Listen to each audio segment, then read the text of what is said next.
thank you all for being here today for this hour-long session. As I was saying just before Valisha and Jamila got on and David, I was talking to Prophet and Brianna. I just, with everything happening yesterday, the year anniversary of George Floyd's murder, and we're coming up next week on the anniversary of The Show Must Be Paused, the alert to the music industry to end, to call for an end for the ongoing systemic bias in the wake of the protests that happened following George's murder. I just wanted to, I think folks are very interested to know what's been going on, what's happening.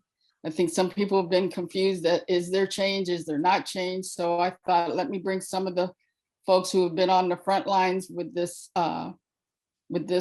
issue come forth and talk. So what I'd like you each to do is just say your name and who you're affiliated with, and then we'll just go right into the conversation. Peace, everyone. My name is Prophet. I'm the CEO of 50/50 Music Group Management, also co-founder and co-chair of the Black Music Action Coalition.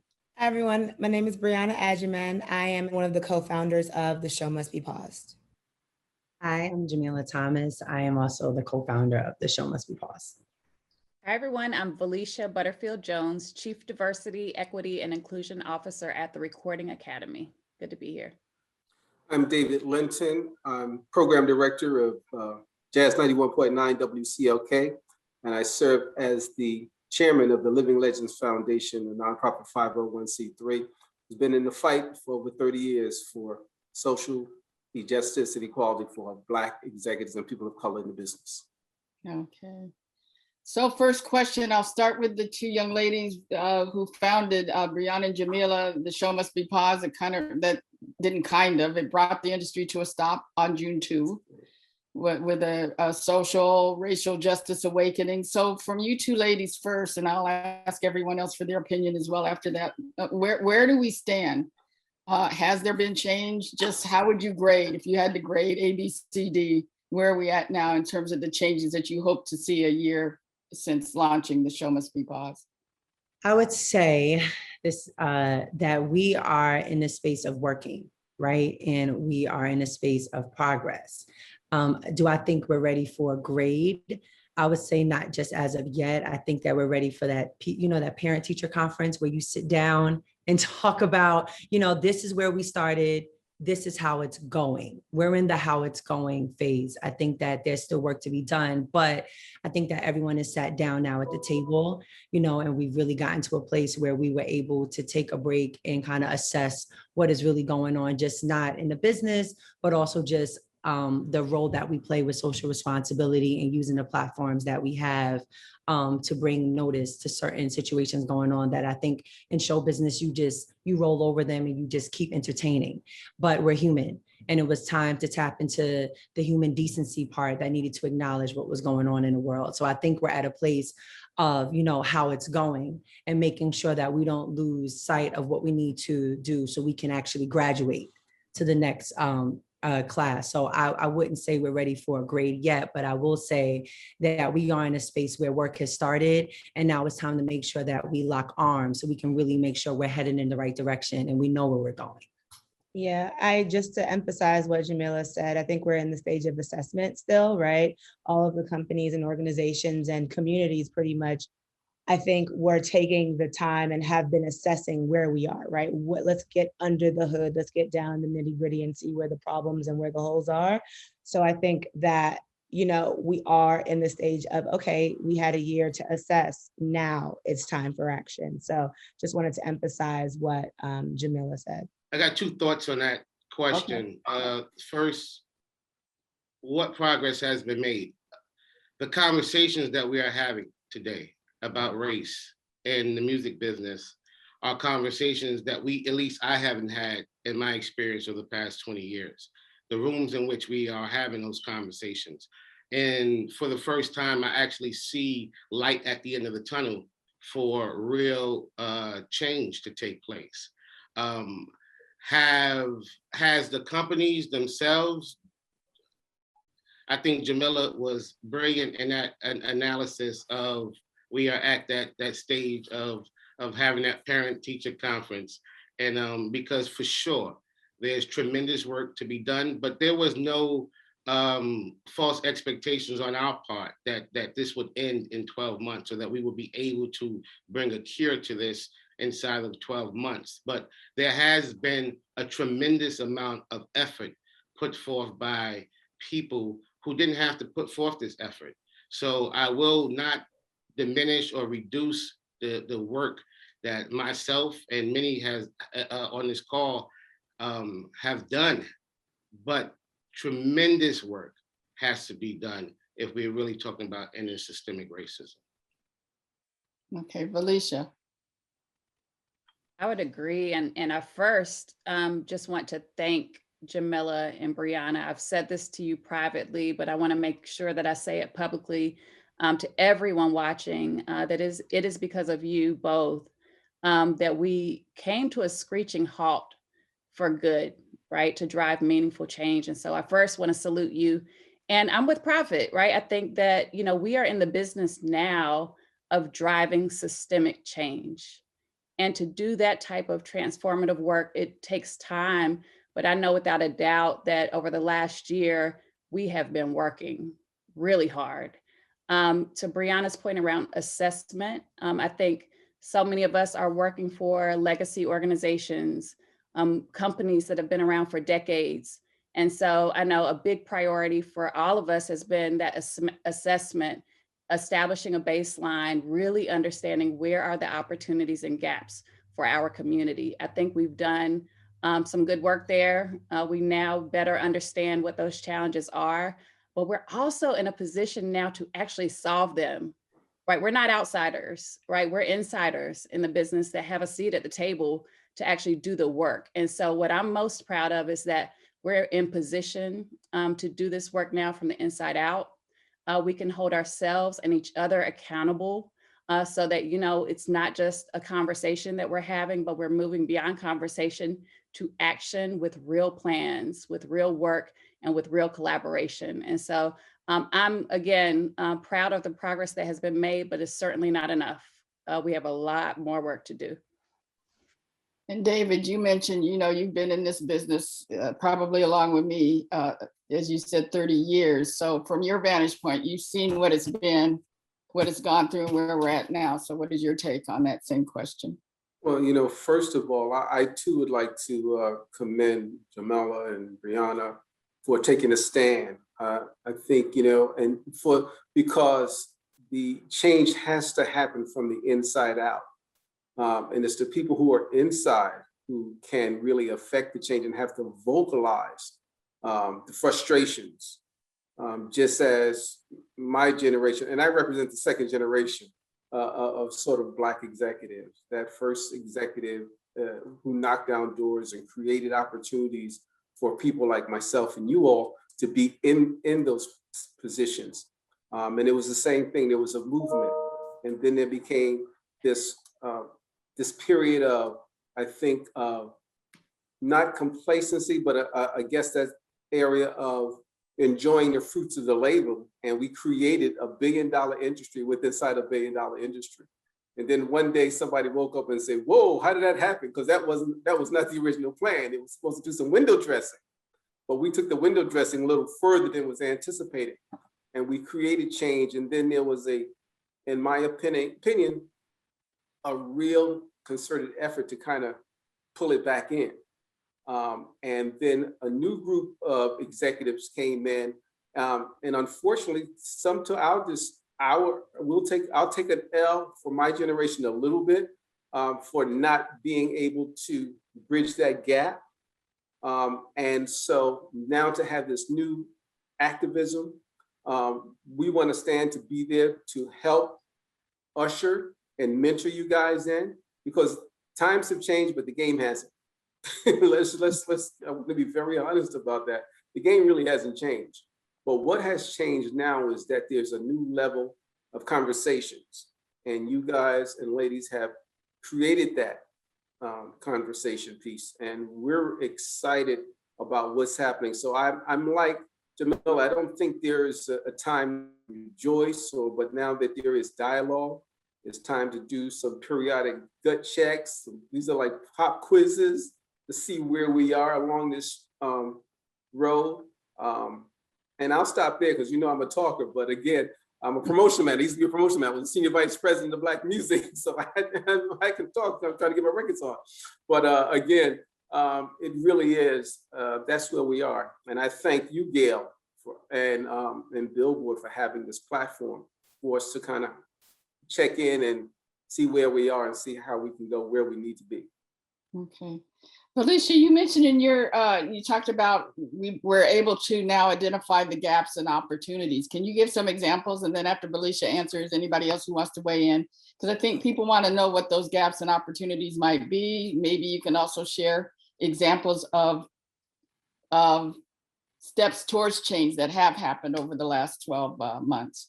Sure. I think a few areas, that any company and our industry would want to assess are, first around representation, really understanding how we as a community, and by we, I mean the Black community, are represented in every space across music, and not just, across staff levels, right? But looking at leadership, looking at Black representation across the board of our organizations, looking at Black representation across our suppliers and how we're investing in Black-owned businesses and entrepreneurs and vendors as a part of really making sure that we are stimulating not only the economy, but the Black economy as we think about how we do business each day, beyond just hiring representation again, but also procurement. The second is around equity. And so once you have representation, looking across those systems to make sure that we're being paid equitably and fairly for the work that we do, that we're looking at, the spend that we're making with businesses to make sure that that is fair and equitable for our community. And then the last thing is around inclusion, just really making sure that we are in environments where we can thrive, where we can really show up as who we are and not have to change or conform to fit into whatever the status quo may be. And so for me, inclusion is big, and really creating or shifting the culture in our industry to make sure that, we're not an add-on, but instead a priority. Again, that, what we bring to the music industry is not only valued, but really understood. If you look at the overall music market share, as David was alluding to, understanding that Black music dominates it across every category. Like, we lead market share again, globally. So thinking about that in our conversations, how we're positioning things, and really making sure that as we do that assessment, we're leading with no longer a deficit narrative of who we are, but instead really leading with the value that we already bring and have established. And so like that, those are just some of the things that I always look for and that I'm measuring against. But then, really setting up like systems and programs now to drive that change. And so I'm so thankful for the Show Must Be Paused and BMAC and everything that we are doing together to drive that change and accountability, right? It's one thing to assess and know where the gaps are. It's another thing to have a real plan in place to make sure that we're achieving those things. And so the last thing I'll say is that it starts from within, right? And I think so often, we resist to pressure, right? Like, we resist to the idea or notion around accountability, but we need it, right? I think that's how we keep ourselves and each other sharp.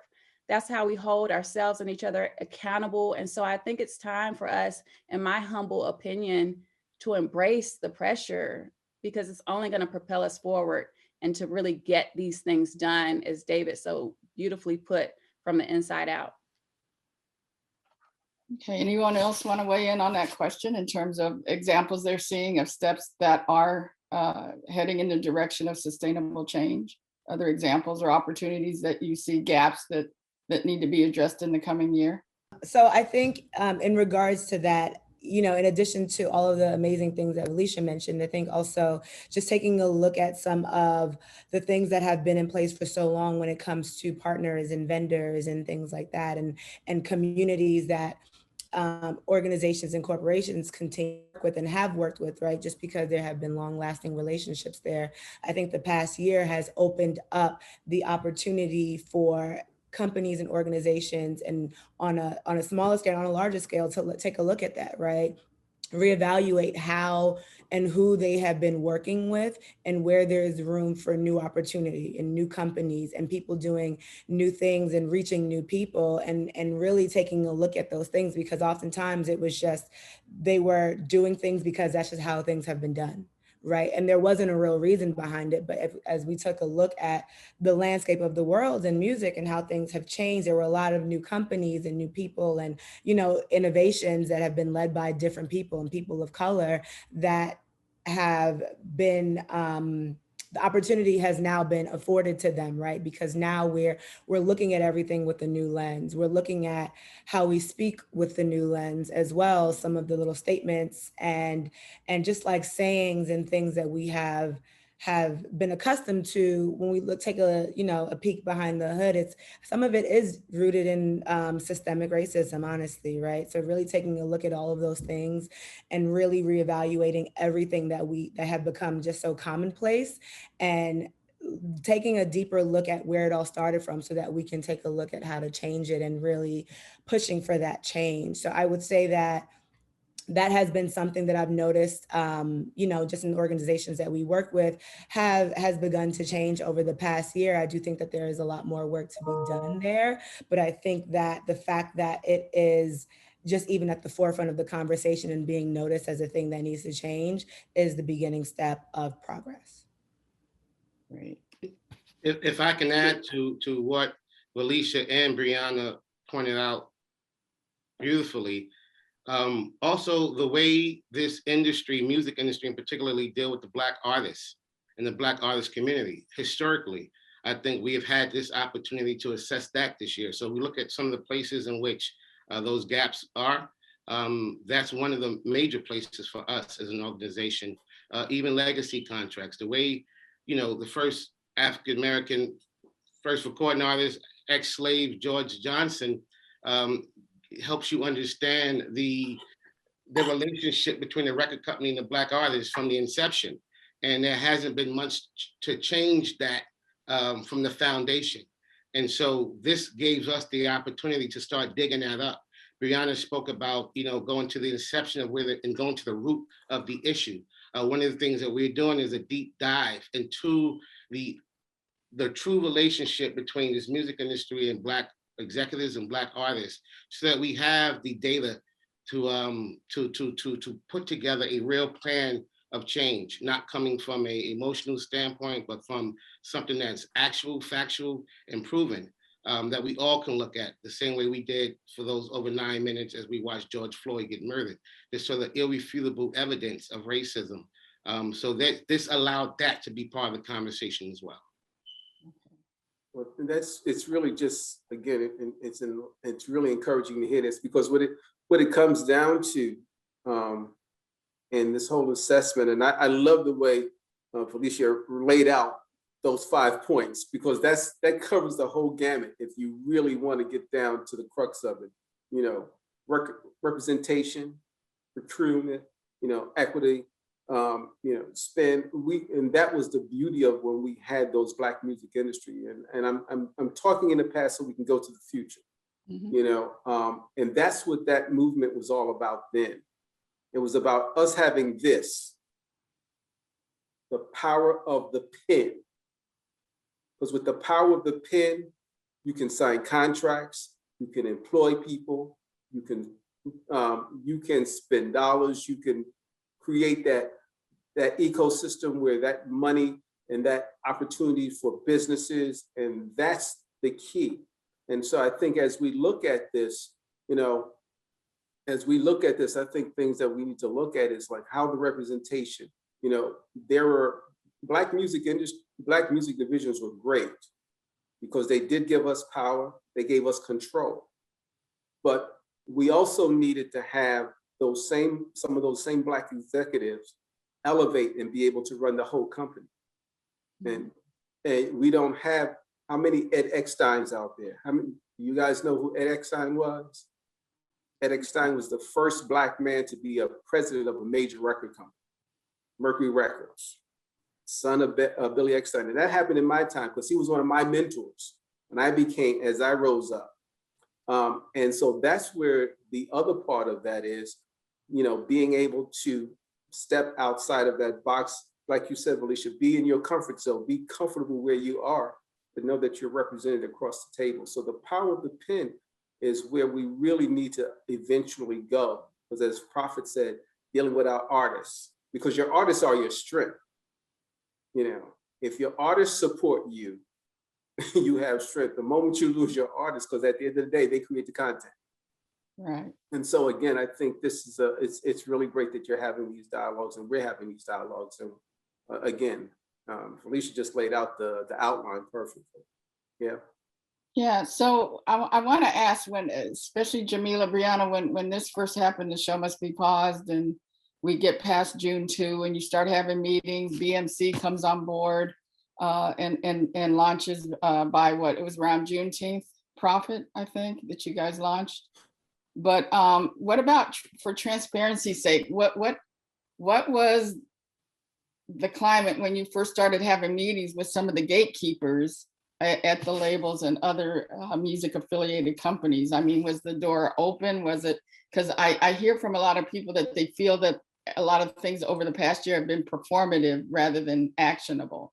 So I'd like everyone to address that, because I do hear a lot of that. I do hear the term status quo, that they feel now that the COVID curtain is lifting, it's just going to be the same thing that it was before. So I wanted to get y'all's take on that. I will say that when everything first happened, it was such a sense of urgency, right? Because I think people thought Brianna and I had been like plotting this forever, right? And we had not. So I think it was oh no, what's next? Like, we need to hurry up and get in front of this because this happened so quick. We don't know what's around the corner.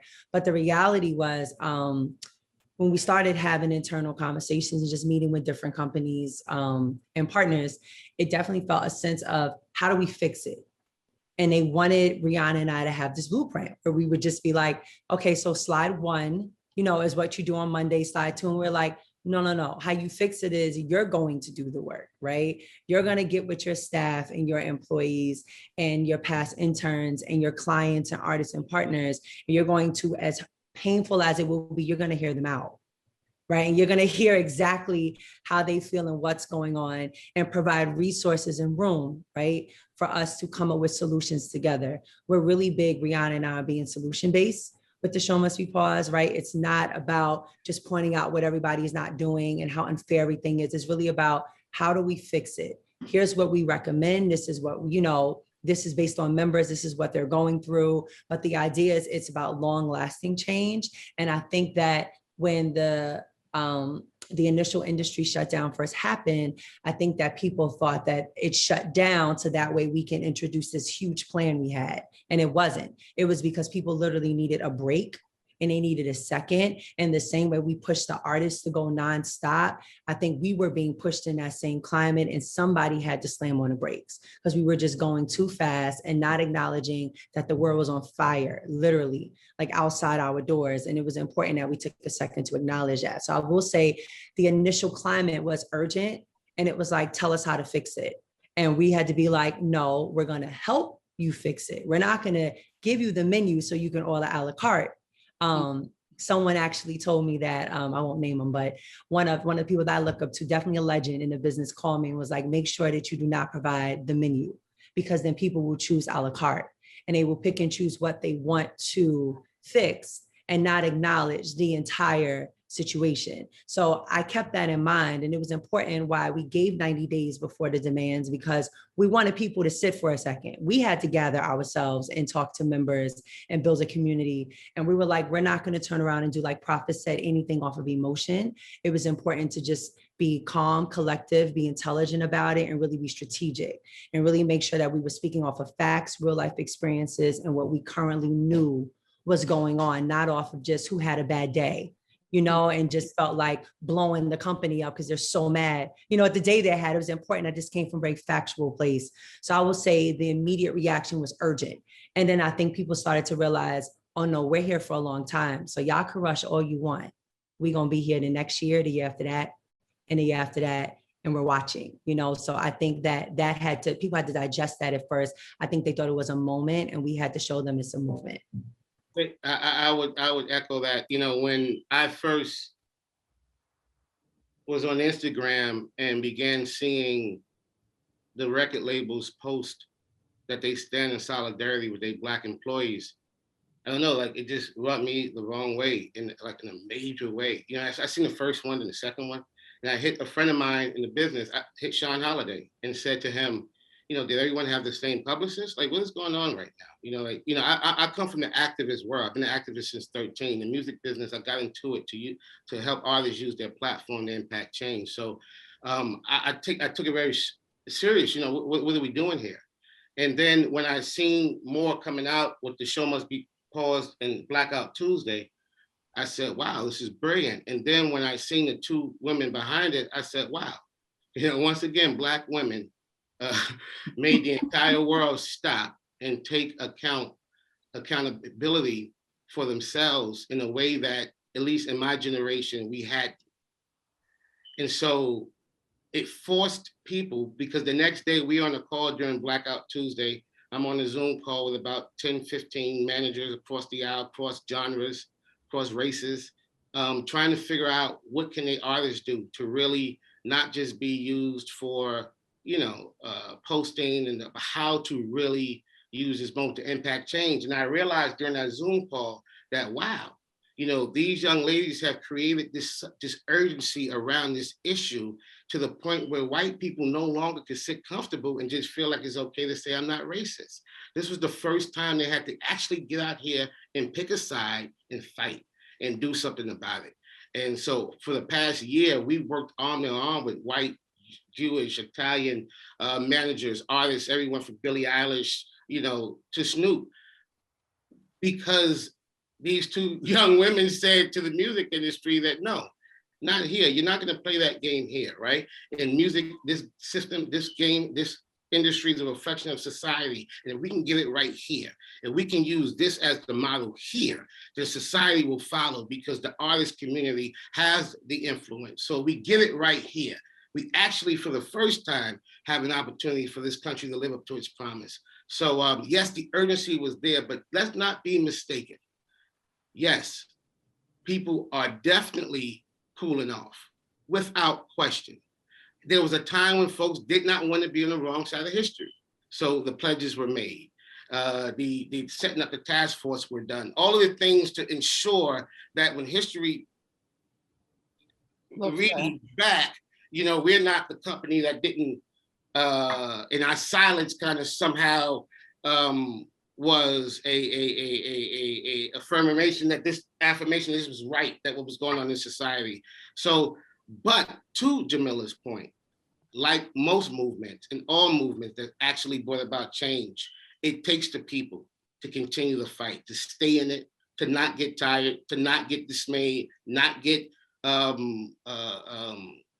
you know, sidetracked by issues that are not focused on what we're here for. And to her point, we are committed to it. So even though some might have cooled off, we will continue to turn the heat up and continue to keep the pressure on, so that this industry and society live up to its promise. Well, how are you all working together? I know Jamila and Brianna, you're part of the Recording Academy's Black Music Collective. Alicia, I know, I think you've been working with BMAC and whatever. So, and Living Legends, David. So talk about how Black people need to stay unified and keep a unified front. How are the different organizations working together so they're not splintering off and kind of dividing up, you know? And if I could just start and then pass the mic, for sure, I'll be very brief. Okay. I've watched movements get destroyed throughout the hours of time because of conflicts within the movement, right? And people pitting one against another. So what was important to me, sitting in the leadership seat of BMAC, was to ensure that this organization did not in any way mirror any of those sort of ideals. So we reached out to everyone, and we are forging relationships and partnerships with everyone. This is not a monolithic, we need everyone. We need an aerial approach, a ground approach. We need people with the pen, we need people with the fist, we need the publicists, we need everyone hands on deck here to bring solutions. So many of the co-founders and board members of BMAC are also a part of the Black Music Collective. And I would just say this, an incredible movement going on. First time we have a Black chairman of the Academy, and he had the courage and the wisdom to bring in Felicia, who I think brought soul and balance to the Academy. I mean, this hasn't been done before, right? So, you know, I'm sorry, I see the thing pop up. I kind of lost my train. I'm sorry. I'm sorry, David, but salute That's to you. all right. I'll pass the mic, but yeah, No. I'll pass the mic now for sure. No, what you're saying is so true. I mean, I just want to get your contact because I don't have your contact. I have Brianna's. Gotcha. But you know, I think that's really key. And what you said is so important about how organizations not working together, and everybody has to find out what their role is and how they can assist. Because there's been some window dressing, and there will always be window dressing. There'll be a rash of hirings, putting people in position and that type of thing, and say, oh, we're doing good. And as you said, nobody wanted to be left out, so everybody created their internal operation, and they started, you know, giving money to these causes, etc. But it has to be really understood that the unity is there between the organizations. Everybody speaking with the same voice and everybody playing their role. It's like a team, you know, everybody can't, you know, everybody's not going to be the shooter and everybody's not going to be the passer. Everybody's got to know what their role is. And if you stay in sync, we can move forward. Because again, you know, with the pause, you know, I just call it the pause because I abbreviate things, you know, that's just my thing. But the pause, and then on top of George Floyd's death, I mean, the whole thing just kind of really, everything happened at a time. And I believe things happen for a reason. And the whole world is aware of this plight now. Nobody can run. And like you said, you know, it has to be everybody at the table wanting to make the change. And there's always going to be the resistance. And then you have to do the measurements. But I think, you know, this is a great opportunity across the board for us, and what we want to do to be whatever kind of resource we can at the Living Legends Foundation, whether it be wisdom rolling up our sleeves. We have a cross-generational in our organization. And again, I'm elated for this. I mean, because, you know, I saw the build, I was able to take advantage of the rise, and then I saw the slow downfall, and it was hurting to see the downfall, because when a white executive can come to me and tell me that I'm too old to be in my job, because it's age discrimination. Let's just break it down. Mm-hmm. But they're 90 years old, but I'm out of touch. This is like, come on. And then as brilliant as everyone on this page is, you know, why aren't you running the whole academy? You know, Felicia, I mean, you know, for us just to get Harvey here, you know, this is, you know, again, things are not moving fast. They're not moving fast enough. Salute. Felicia? I have so much to say. Go. Yeah, I promise I'm going to try to keep it tight. You're fine. All right. First, I'm over here just smiling and almost crying tears of joy but even though I don't really cry like that, but I got close because I remember the day that the show paused, and Jamila and I had never met before, but y'all know we as a community are 1 degree of separation apart, if that. And in music, I don't even think it's a degree.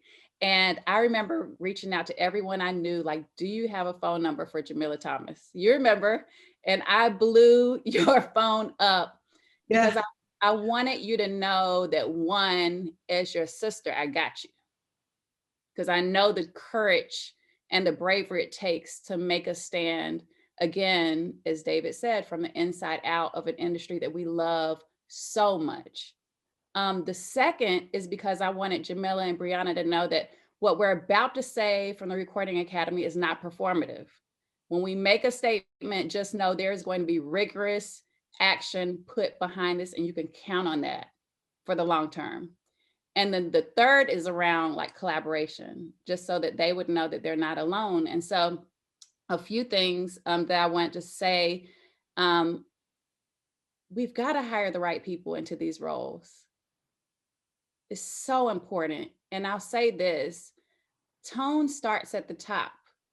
I didn't have to ask for permission from Harvey Mason Jr., who was interim president and CEO at the time, now permanent, to do it because I knew I had the trust, right? I knew I had the lane to do what needed to be done, and he knew I would do it in the right way. And so I first want to acknowledge how important it is to have leaders that get it and are going to like clear a path for the real work to get done.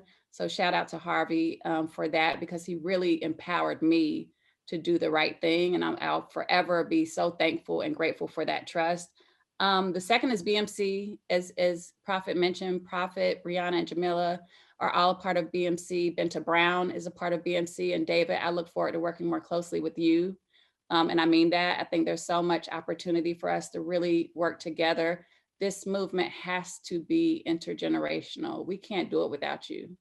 We can't do it without the foundation. And we don't want to like recreate the wheel either. So we want to learn from you and know that there's so much room for us to partner and be better collaborators, I think. The last point for me is that, and Prophet mentioned this before, like the divide and conquer thing is real. We've seen it over time and throughout history, and there's zero room for it if we want to get this work done. And so I think, you know, really understanding that we can coexist and thrive together. And actually, we're going to be stronger if we do that. And so, you know, I'm excited about what the future holds. I'll also say that the three majors have appointed chief diversity officers at Warner, Universal, and Sony. And I think all of the great work of everyone here helped lead to that. And so, you know, we do have good people in place at the majors that are driving change. And again, I think there's even more room to collaborate too, so that we have a unified message, that we have shared goals, and we're working, you know, from our spaces to achieve that North Star that we know we need to set together. So again, you know, year one was assessment. I think year two is collaboration, and that's how we really win together. Yeah, that's exactly where I was going to say. I was going to say that, you know, from the start, we've had a lot of conversations. You know, we had a lot of people reach out, but I will say true collaboration is going to be needed in order to really see the change that we want. You know, I think that we've had some great moments where we've really worked closely with the Recording Academy and BMC. I mean, even down to the joint statement that came out the end of last year, you know, where they pledged to be committed to be in alignment with the show must be paused. Like that, those steps really matter, and getting these DEI officers in place, but giving them room to be able to do their jobs. So like having this time to really assess their respective companies and we come back to the table, you know, is super important. And, you know, working with the organizations that came before us, you know, like David said, 30 years, you know, we spoke to him right after the blackout, and he was like, it was like, David Linton wants to talk to you. We're like, well, okay, we need his number. You know, so being able to reach out and, you know, learning, we can't know where we're going if we don't know where we came from. And it was really important for us to have those conversations with the activists and the leaders that are still in the business, people that, you know, Ms. Deanna Williams, certain people have just been so crucial to our development. But for us, like Felicia just said, I think the real progress will be made when we can truly collaborate together as groups, because we're all, it's so many fires to put out. And Brianna says it all the time, we can't boil the ocean. So I think, you know, as individual organizations, we're all over here just trying to make sure we keep Black people safe. You know, everybody's just in different pockets, you know, pushing through. But I can't wait to see what really happens when we sit down outside of this, you know, panel discussion and really talk about next steps and action steps. I think will really be a force to reckon with. So I look forward to, you know, the future and beyond. Yeah, and also just to add, a win for one is a win for all, right? So really just keeping that in mind as we're going out and having these conversations and doing everything that, you know, we are doing in regards to the work for systemic change. Just know that, you know, I think of all of us as kind of just like in this together. We've connected actually with everyone here in regards to organizations and have, you know, continued sure that we're trying to keep the conversations going. So, you know, whatever BMAC is doing, or the Living Legends, or the Recording Academy with the BMC, it's a win for all of us, because in the end, it just gets us closer to that goal. Okay. David, looking back over the history of Black music and Black executives, et cetera, in the music industry, what was the biggest challenge then in terms of working across the aisle with the gatekeepers and then Prophet and the others? What has been the biggest challenge now as you move to make the push for sustainable change?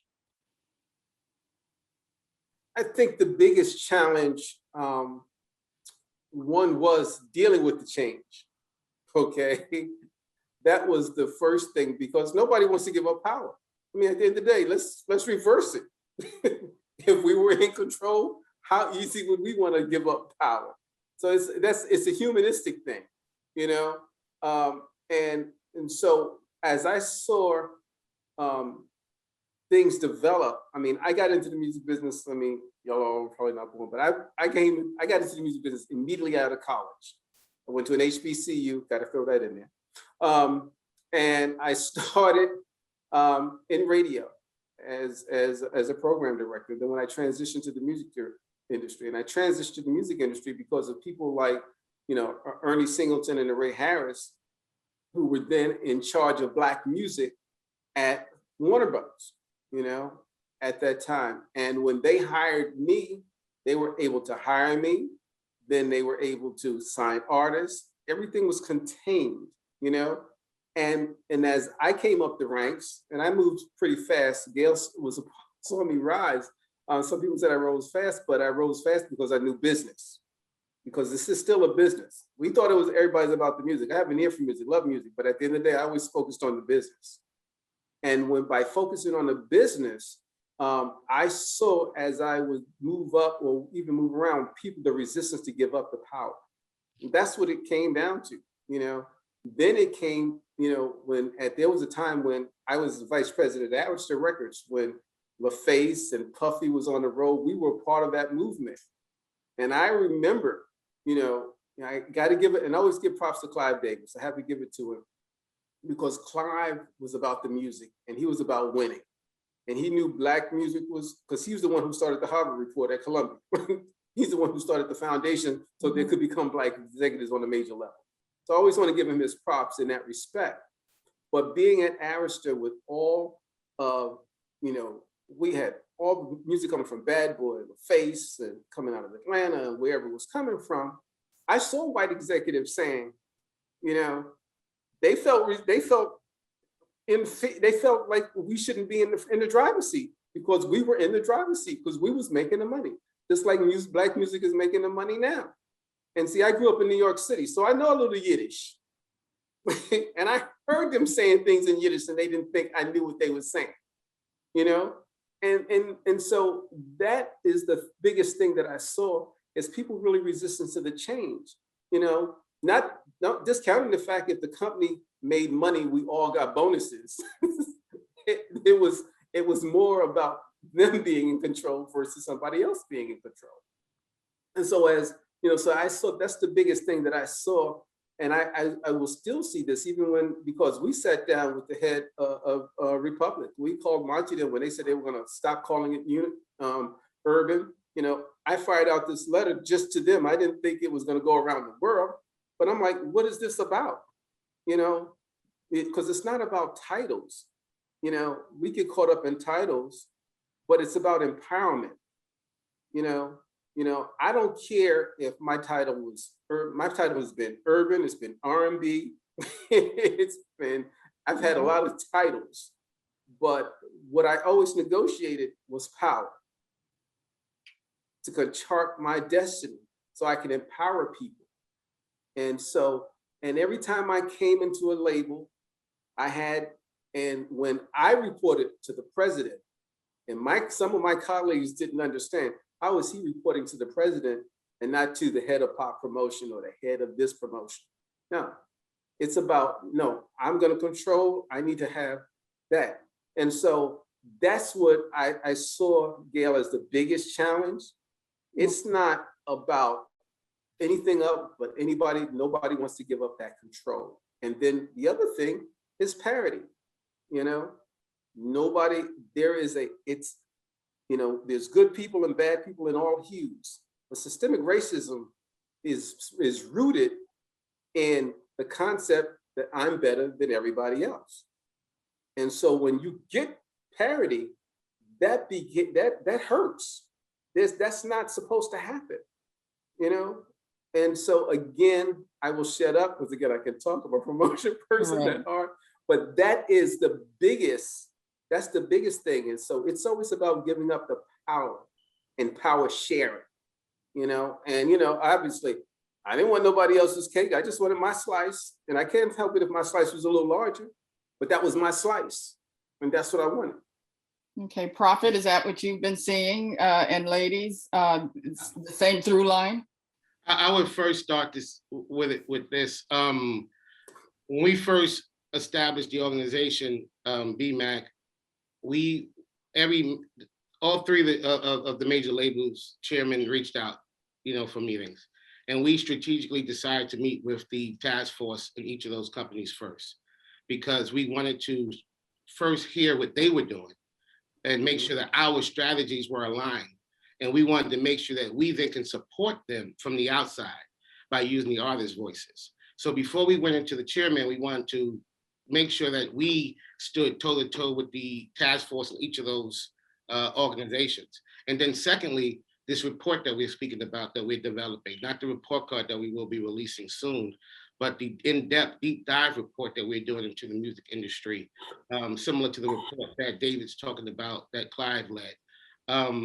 Once we conclude that, then we will start our journey at trying to eradicate systemic racism and really bring about policies that's going to give a more balanced system. So we haven't faced those challenges yet because we haven't walked into the room and put our demands on the table. We are lining up our ducks, if you will, to ensure that when we step to the table, that our recommendations, if you will be met with nothing other than warm reception and a willingness to participate. Okay. Alicia, did you want to weigh in here or no? I mean, I have a page full of notes from David. So thank you. And what really resonated with me was what I always negotiated was power so that I can empower people. I mean, a word. And I think that's what this is all about. And so when we talk about the rub, like everyone says that they support DEI, they support Black equity until, right, you actually see where the rubber meets the road. And that is the power share. The mind share is now, but the power share is what we need. And so I think, my response would be, and is in any of those conversations that, not only do we need a seat at the table, if there isn't room, we need to build a bigger table, right? We are too creative, too innovative, too smart to continue to think in narrow lines and boxes around what power looks like in this business, right? There is enough room for all of us to eat and thrive and have power. And so I think, it's time for us together to reimagine what the business model is, what the structure looks like, and who occupies these spaces. And again, going back to equity, to make sure that once we are in those rooms, we have equal share of the power to make the decisions and to hold the pen, as David says. I don't have much more to add because I'm a student too, and I just couldn't agree more with everything that was said, and I'm just ready to put it to work. Thank you, Gail. Yeah, I was going to say that consistency is something that we think is super important. When we then and now, I would say one of the roadblocks we met was, we've talked about this before and nothing happened. I think that it was important on the show must be pause side that we didn't just stop at the first summit on Tuesday. We've been meeting every Tuesday, maybe except for Christmas, but in election day, we literally have been meeting on Tuesdays every week for the past year. And we have remained consistent in our touch bases with all the ERG, the media task force and things of that nature. We do touch bases at least a couple of times a quarter just to see where they are. Even around the 1 year, there's been a lot of internal conversations about temperature checks on the companies and just how they're feeling, what initiatives they're rolling out, where do they need us to lean in at. A part of our role that we've taken on is being backup. We want our colleagues and peers and people that look like us and come from the places we come from to know that they're not alone.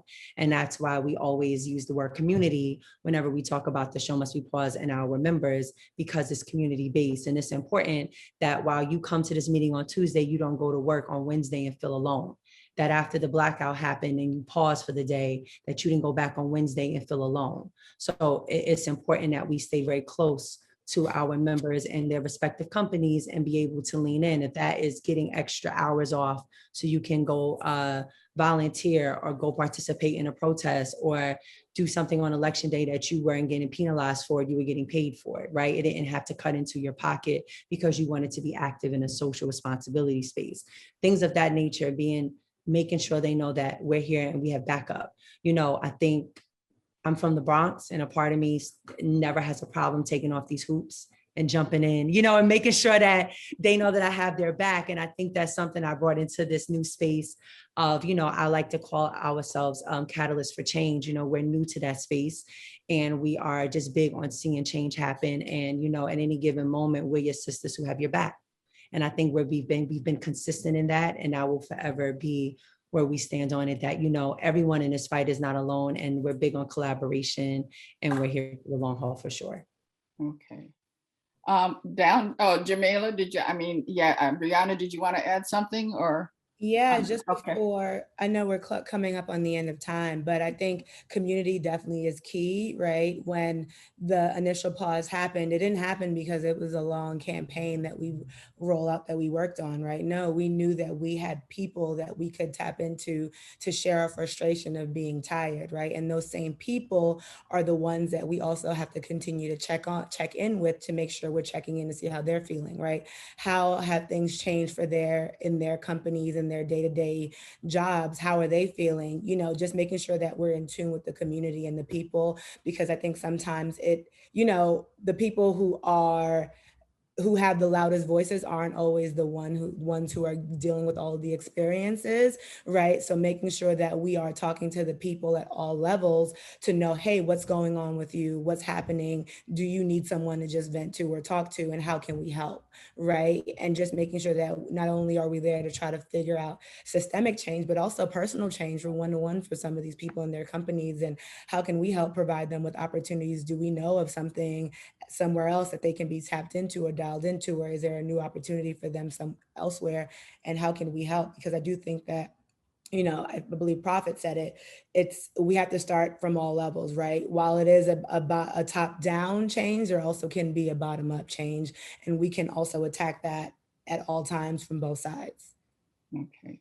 Last two questions real quick. One, how are you guys marking June 2, commemorating June 2? Anybody do anything special? We will, yes. Okay. There's definitely conversations happening just about, I will say one thing we're big on this year is accountability, right? And just being transparent. That was the first demand, was transparency. And that is what we'll lean on around the anniversary. Okay. Anyone else? Okay. Well, June is Black. I'm sorry, David, absolutely. It's on you, brother. No, I was just gonna say June is Black Music Month. So the foundation is doing a series of things, just looking back over the past 30 years of Black music. But even last year, when I program a radio station, and for that day, when you said for the pause, I took a radio station and we went silent for 60 seconds. Nobody would take a radio station and turn it dark. That's how I'm so committed. I didn't know you guys at the time. It was just what was going on. And my GM said, what happened? I said, there's a movement that's acknowledging, Blackness and just needing to take a break. And I said, that was 60 seconds we would have sold, or we would have had some music on or something. That was the music we just gave to the cause. And And she looked at me, but she said, and she's Black, and she said, okay. So we will do something on air to also recognize it, because that's it's important. It was the beginning of a new movement, and I think it needs to be celebrated, acknowledged, and noted as we go forward. Okay, and then Prophet, you were going to say something, and then we'll have the last question. Yeah, we BMAC has been working on a report card with Naima Cochran that we will reveal during the Juneteenth celebration down in Nashville at the African American Museum of Music opening. During that Juneteenth weekend, they have a panel called the State of Black Music, and we're going to reveal the findings of our assessment, if you will, collectively of the industry and where it needs to go, or where we feel things need to go during that period. And then we will celebrate, Juneteenth is the anniversary, the 1-year anniversary of BMAC, but we are going to have a awards gala and fundraiser at the end of September, in which we're going to be honoring some people that we feel need to be honored, that have really stood up for the past 12 months. And we are also going to be raising money for our Black Music Matters campaigns that we have been rolling out since we started. Okay. So final question. I'm sorry. No, I just said, I'll see you in Nashville, man. For sure. All right, so starting with Alicia, we'll go backwards as we close out here. I think somebody, Jamila Brianna, you mentioned the first year was assessment. Then I think, Alicia, you mentioned second year is collaboration. So I might be putting you all on the spot, but I wanted to close out, I wanted to ask each of you, what one thing do you want to see happen by this time next year, when we gather again next year to see where we're at the second year in? What one thing would you like to, one step towards sustainable change that you would like to see that you haven't seen yet, starting with Alicia? I'll start, and this is my goal. We haven't yet discussed this together, but it is to have a shared goal. And that's for all of us, here, and for the DEI officers at the majors. One shared goal that we agree with and can get behind. And so that would be my wish and my vision beyond all of the, hard work that we're doing at the Recording Academy. All right, David?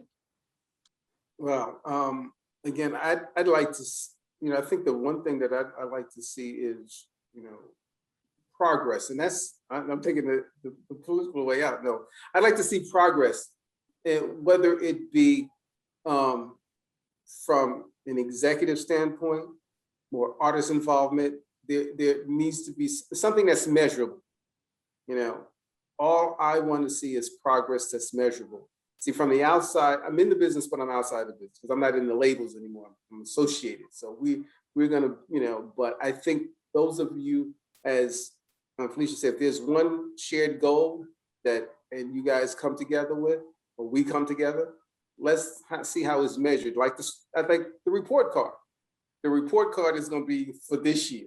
Let's, and I think whatever that report card says, I think that might be where we start to see what we can improve on. If you got a C in something, you need to get an A in it next time. So whatever that report card says, let that hopefully be the starting point. Right. But we're here to support. Great. Brianna? I would say that I would love to see the experience for Black employees within the companies change.